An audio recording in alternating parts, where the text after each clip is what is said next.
You've got all new specialists. Talk about the battles at punter and place kicker that you've seen so far this spring. We do. We are brand new. And to be honest with you, the competition is not whole until we get to the summertime when we add Jay Bramblett, when we add Nathan Divert, and we're going to add a young man by the name of Trey Finnison, who will join us as a preferred walk-on as a grad transfer from Northwestern. So I'm pleased thus far. I think Damian Ramos and Zeke Mata have done a good job. It's been a while since I coached a lefty, so that's been a little bit of an adjustment for me. But Nathan coming in is a lefty, so we're going to have to get used to that. We've really, only in the last couple of practices, got together as a complete field goal unit. So we were in the installation phase, but they're doing a good job. I'm encouraged. We started off today, I think 6 for 6 in period 1 to start the practice, which is something that's important to us. We want to, on days that we're kicking field goals in period 1, we want to make sure we start the practice off the right way for the rest of the team. We've been splitting reps. There's no starter. It's just evaluation right now and trying to put them into as many competitive situations as possible. Peyton Todd's got a cannon. Obviously, he was coming off of surgery as a true freshman. He had an ankle surgery before he arrived. So, his true freshman year, I don't think he was quite whole. Avery did a great job of stepping in and filling that role.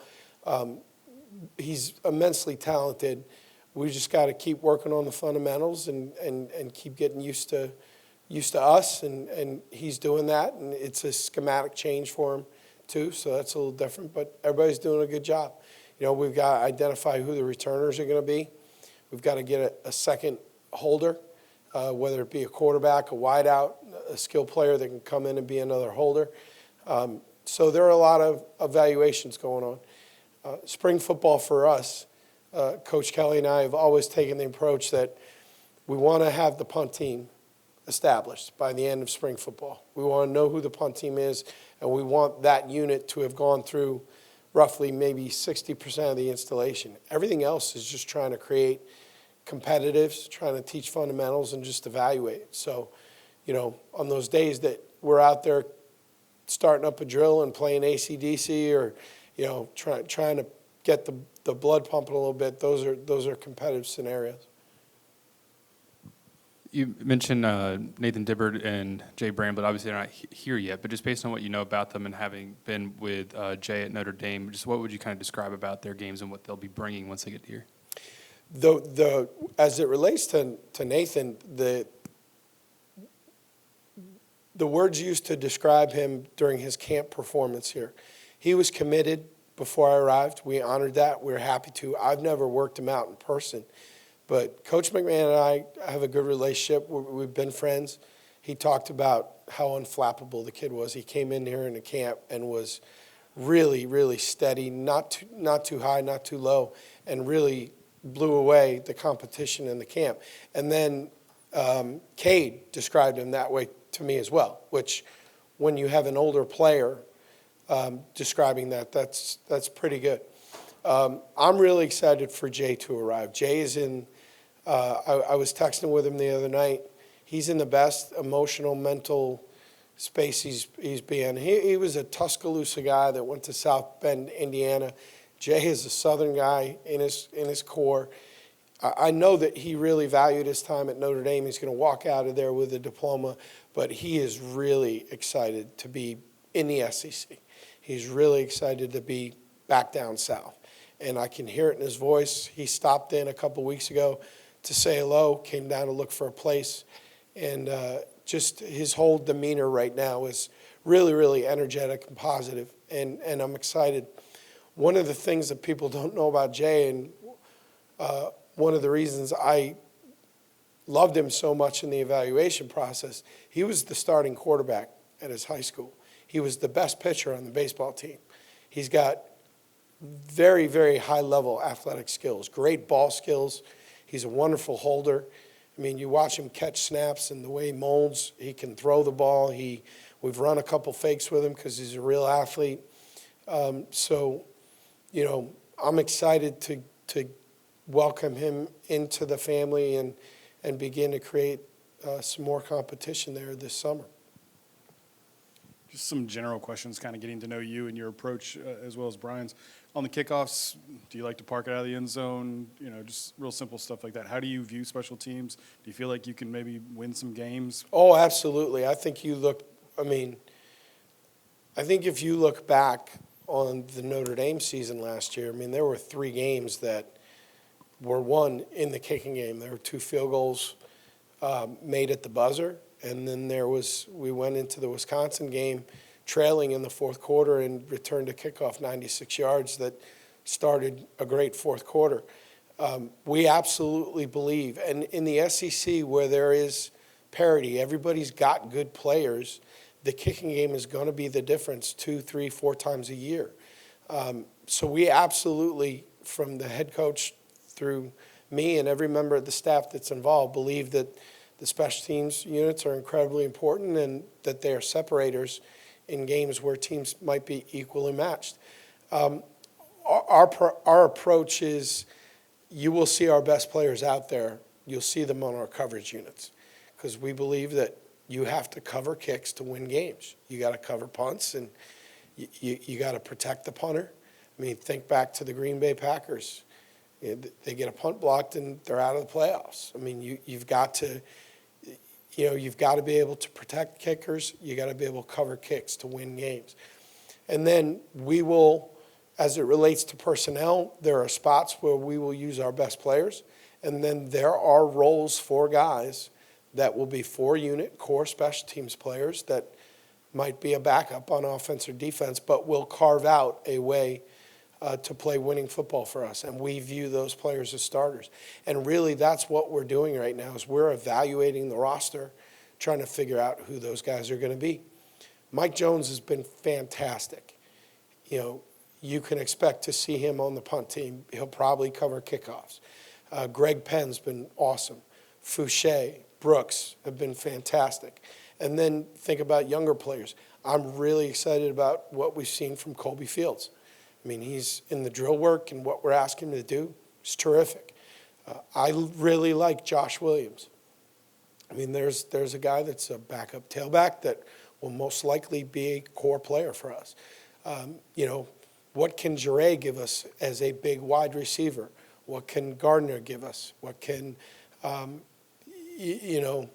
these young, what can Weeks give us, these new players into our program?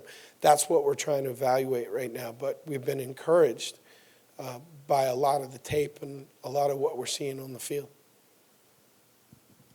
Yeah, hey, Coach. Glenn West with LSU Country. I know also another part of your job is the recruiting side. Just what are your early thoughts on maybe what the 2023 class kind of holds for you guys?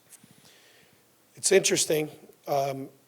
What the class will end up being is going to be dictated by the NCAA.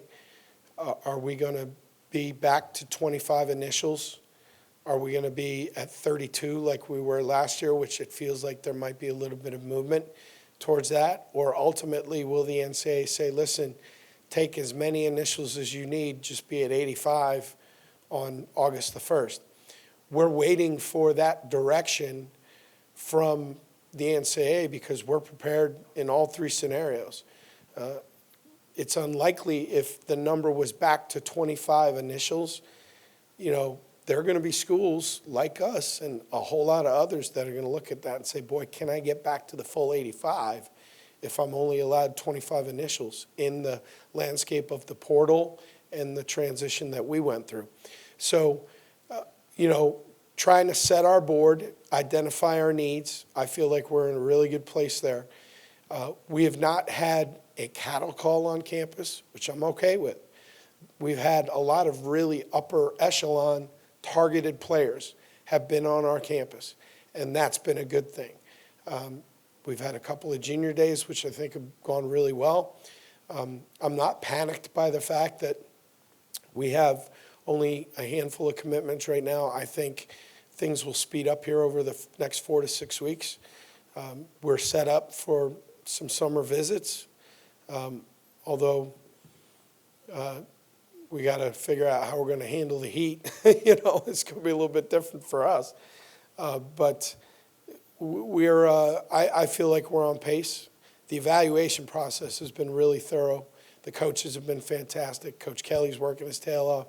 So I think we're where we're supposed to be, and I think we're working efficiently right now. Hey, Shay Dixon with 24/7. Now that you've gotten, almost halfway into spring ball, where do things stand with your evaluation or Coach Kelly's evaluation of where y'all might still need to address some spots with, the few spots you still have remaining that could be, used in the transfer portal? Sure, and I'm certainly not going to speak on Coach Kelly's behalf. From my evaluation, I think we're going to be open to a tight end if there's the right guy available at some point. I think we'd be open to an additional offensive lineman if we could find one. And I think we're always looking for defensive backs. We got to be smart about it. We only have a couple left in our pocket here. And we're not going to bring a player in that we don't feel like has the ability to impact us positively in some sort of role pretty quickly. That's an ongoing process. We're always collecting names. It's the nature of the portal. There's no set period. Guys come in and out, and I can promise you that when names go in and they show up on our radar, that daily we're making evaluations and trying to decide whether or not that guy can fit a role. But we got to be smart about it. We can't just do it to do it, because in the end, you're committing a scholarship, and if it's to a player that's got multiple years left, you got to be sure that that guy's going to be good enough to help you. Hey, Coach, Billy Ambody with On3. With spring ball being a couple weeks in now, are there any positions that you guys feel like you might need to go heavier in the 2023 class, a little bit lighter maybe? How is it something that'll just continue on throughout the course of the entire offseason, really? Yeah, I think it goes on throughout the course of the whole offseason. I think the areas that we felt like we were going to take multiple guys, like we know we're going to take at least 4 offensive linemen. Like, that could change, but we're going. I mean, the areas that we know that we need to target, I don't think much has changed there. But obviously, it's always fluid. Academics, transfer portal, all those things could change the scenarios. But we had set a scholarship model, and we had set our priorities, pretty early, and I think they're holding pretty true right now. Obviously, it is what it is. You can't really change it, but based on you've worked so closely with the transfer portal here for the last few months, what kind of changes might be helpful? Like maybe parameters, and there's been discussion amongst that with coaches, maybe having some open periods at different times. How could it maybe be streamlined in some ways? Sure, and I want to make a point here. I'm speaking for myself and not LSU football or Brian Kelly. But if there were time, more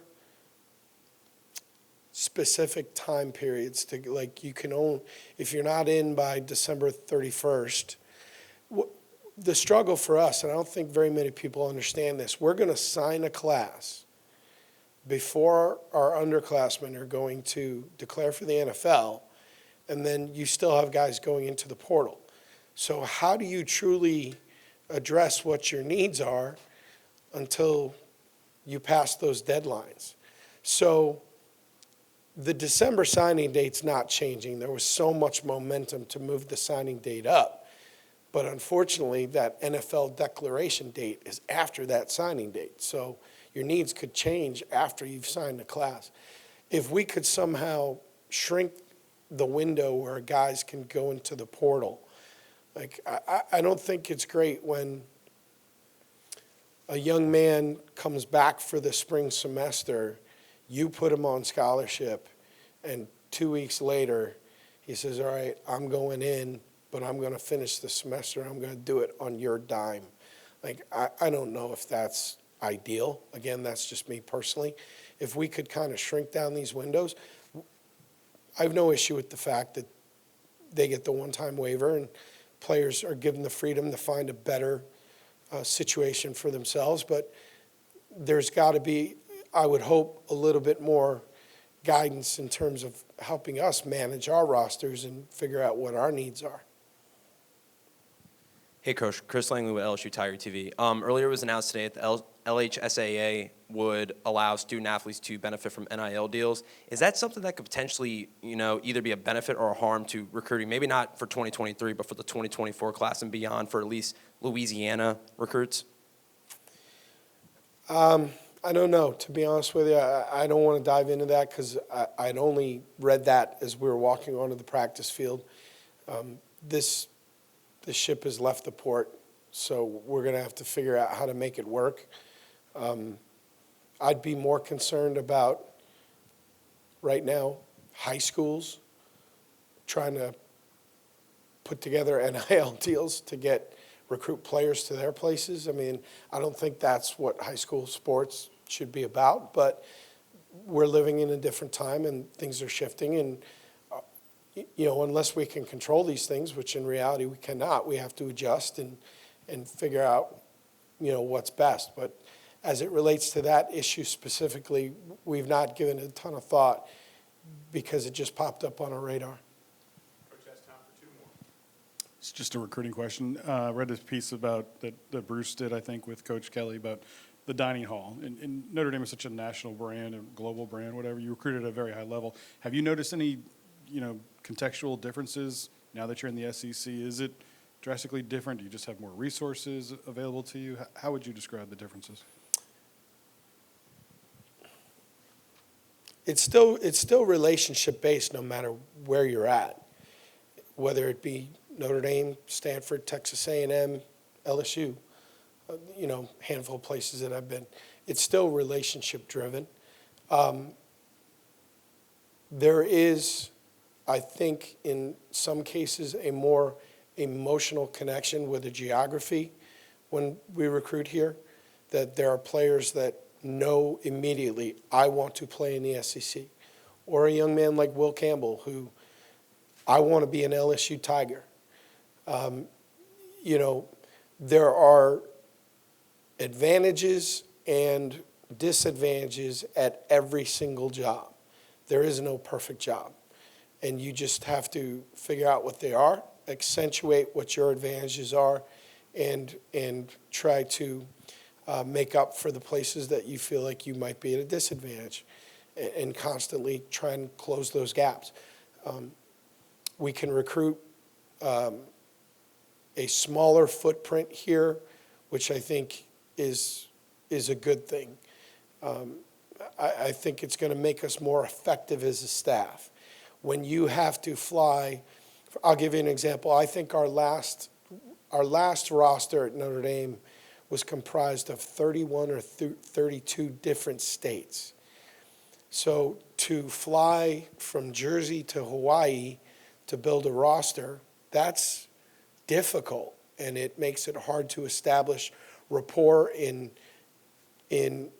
areas with high school coaches because you're in and out. I think we're in a situation here where we can build a stronger base because it's available to us.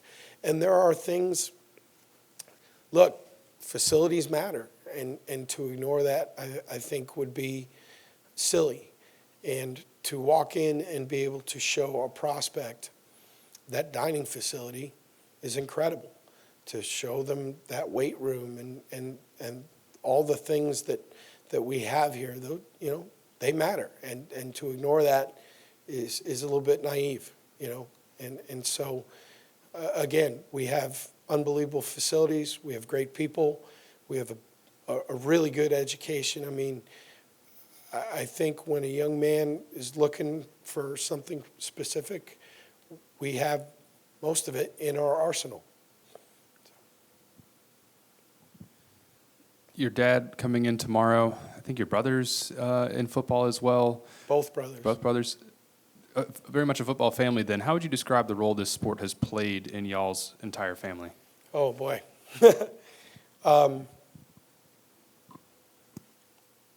It is woven into the fabric of of our existence. My mom and my sister's the oldest, Lynn, who's an unbelievable teacher in Charlotte, North Carolina. But she grew up going to games. She was in 4 high schools in 4 years. And I mean, it was really interesting when the Colts won the Super Bowl.